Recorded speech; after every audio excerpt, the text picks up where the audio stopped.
solve ka ng projector like before. Yan. Projector. So, tricolor. Dilaw. Warm white. Then, white. Tapos, kapinit na ako ng switch. Ayun, yung sa may aircon. Yun sa taas. Yun sa gilid. Yun sa may aircon. Yan. Ito sa gilid. Yan, ito nasa gitna ng yan. Yan, high. Dilaw. Tapos LED signal light.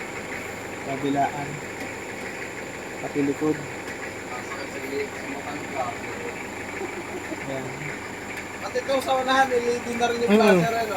Buzzer nga. Mabinot ako ng pulang yun. Ngayon sa inta sa gitna. Yan. Yan. Yan yung kinabit natin na LED. Okay, Pops. Yan. OLED na yan.